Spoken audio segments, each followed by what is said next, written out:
A principios de la década de 1990, el aire en Río de Janeiro parecía impregnado de una mezcla de resignación y temor. En los pasillos de los hospitales municipales, historias de dolor y desesperanza se susurraban entre familiares, médicos y pacientes. Aquella década, marcada por la inestabilidad económica y la desigualdad social en Brasil, vio cómo el sistema de salud pública se desmoronaba bajo el peso de la corrupción, la negligencia y la falta de recursos. En este escenario sombrío, un hospital se convertiría en símbolo del horror: el Hospital Municipal Salgado Filho. Era una época difícil para los cariocas. El acceso a la atención médica, ya de por sí complicado para quienes dependían del sistema público, se volvía un verdadero acto de fe. Las listas de espera se extendían durante meses, los medicamentos escaseaban y los equipos quirúrgicos muchas veces estaban fuera de servicio. Sin embargo, nada preparó a la ciudad para los acontecimientos que estaban a punto de salir a la luz, sacudiendo los cimientos de la confianza ciudadana en sus instituciones sanitarias. Todo comenzó a desmoronarse cuando, en 1999, un caso estremecedor saltó a los titulares nacionales e internacionales: el del enfermero Edson Isidoro Guimaraes, apodado por los medios como el enfermero de la muerte. Trabajando en el Hospital Municipal Salgado Filho, Guimaraes confesó haber facilitado la muerte de al menos 150 pacientes terminales. Decía actuar por compasión, poniendo fin al sufrimiento de aquellos que, según él, ya no tenían esperanza. Sin embargo, las investigaciones pronto revelarían motivaciones mucho más oscuras y complejas. La confesión de Guimaraes destapó una realidad escalofriante. No se trataba solo de eutanasias clandestinas, sino de toda una red de prácticas ilegales en el corazón mismo del hospital. Se descubrió que cadáveres de pacientes eran vendidos a funerarias sin el consentimiento de sus familiares, y que órganos eran extraídos y traficados, despojando a los cuerpos de su dignidad incluso después de la muerte. La revelación sacudió la conciencia colectiva de la sociedad brasileña, que se preguntaba cómo era posible que tales horrores ocurrieran en un centro público de salud.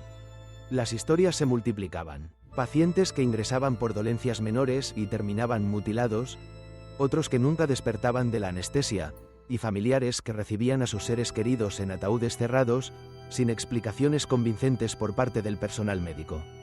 El miedo a caer en manos de un sistema corrupto y descontrolado se apoderó de la población.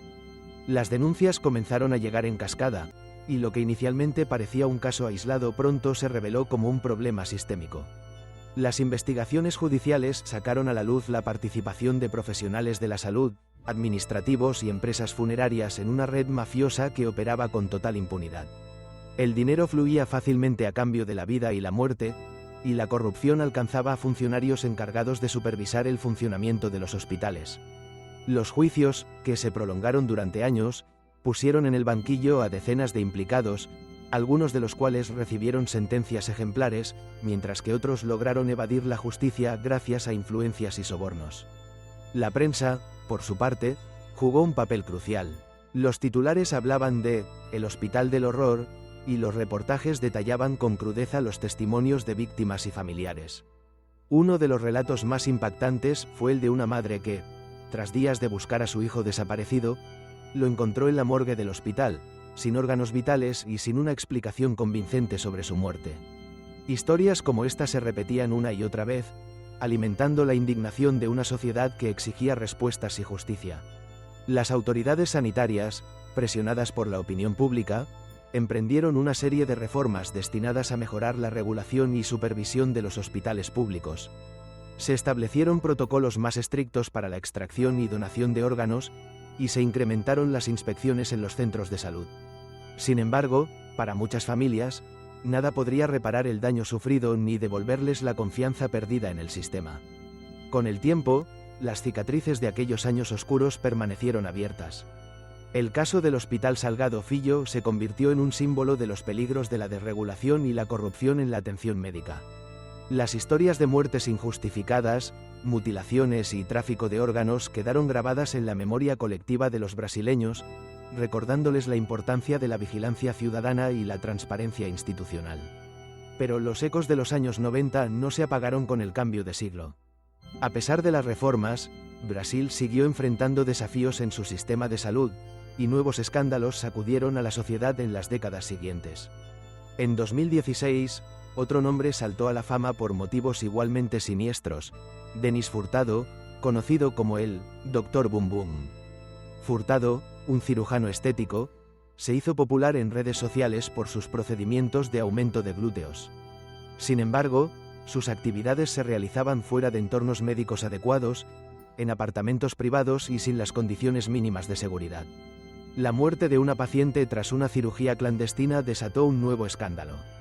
Furtado huyó, y la persecución policial y mediática duró varios días, hasta que finalmente fue capturado. Este caso volvió a poner sobre la mesa los riesgos asociados con la falta de regulación y control en la medicina estética. Y más recientemente, en octubre de 2024, un nuevo capítulo sombrío se escribió en la historia de la salud pública brasileña. 6 pacientes trasplantados en Río de Janeiro dieron positivo por VIH tras recibir órganos infectados. La investigación apuntó al laboratorio privado PCS Lab, encargado de analizar los órganos antes del trasplante. Las irregularidades detectadas en el laboratorio llevaron a su cierre, y el escándalo puso en evidencia graves fallos en los mecanismos de control y supervisión, así como la vulnerabilidad de los pacientes frente a la negligencia y la corrupción. Estos episodios recientes muestran que, aunque el país ha avanzado en muchos aspectos, los fantasmas del pasado todavía acechan en los pasillos de sus hospitales. La falta de recursos, la desigualdad social y la corrupción continúan siendo desafíos persistentes en el sistema de salud brasileño. La historia del Hospital del Horror no es solo un capítulo cerrado en la década de los 90, sino un recordatorio constante de la necesidad de vigilancia, transparencia y compromiso ético en la atención médica.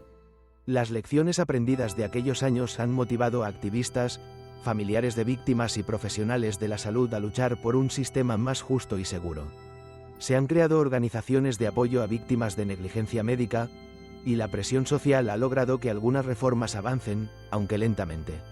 El caso del enfermero de la muerte y la red de tráfico de órganos permanece como una advertencia: cuando el sistema falla, las consecuencias pueden ser devastadoras. En los barrios populares de Río, el miedo a ingresar a un hospital público aún persiste en la memoria de muchos. Historias de familiares que nunca salieron, de funerales apresurados y de médicos que evitaban responder preguntas incómodas siguen circulando, tejidas en el tejido social de una ciudad que aprendió a desconfiar. Pero también hay historias de resistencia y esperanza, de trabajadores de la salud que, pese a las adversidades, luchan por devolver la dignidad y la confianza al sistema. Hoy, mirar hacia atrás y recordar el Hospital del Horror es, ante todo, un ejercicio de memoria colectiva.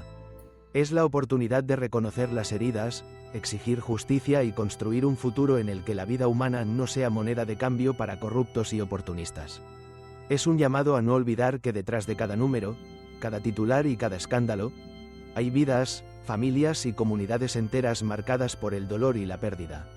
La década de los 90 en Brasil fue testigo de uno de los capítulos más oscuros de la medicina latinoamericana.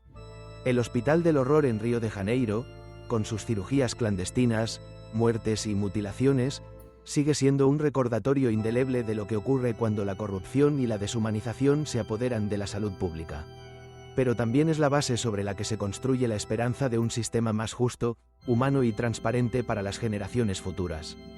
Porque solo enfrentando el horror del pasado es posible garantizar que nunca más se repita. En la actualidad, el sistema de salud brasileño sigue enfrentando desafíos monumentales. Los recientes casos de trasplantes fallidos y cirugías clandestinas demuestran que la lucha por la justicia y la transparencia debe continuar. La sociedad civil, los medios de comunicación y los profesionales éticos juegan un papel fundamental en la vigilancia y denuncia de prácticas inaceptables. Es imprescindible fortalecer los mecanismos de control, garantizar la formación y supervisión adecuada del personal médico y, sobre todo, poner la vida y la dignidad humana en el centro de todas las decisiones. La historia del Hospital del Horror es, en última instancia, una advertencia y una enseñanza. Es la memoria viva de un dolor colectivo, pero también el germen de una transformación necesaria. Porque la salud no puede ser privilegio de unos pocos ni campo de juego para los corruptos. Debe ser un derecho fundamental, protegido por leyes, instituciones y, sobre todo, por la conciencia ética de quienes la ejercen y la defienden cada día. Así, cada vez que se recuerde aquel hospital y los horrores cometidos entre sus muros, que sirvan no solo para lamentar el pasado, sino para impulsar el cambio que Brasil y todos sus ciudadanos merecen. Porque ninguna sociedad puede permitirse olvidar, y porque solo enfrentando la verdad es posible sanar las heridas y construir un futuro más justo, humano y digno para todos.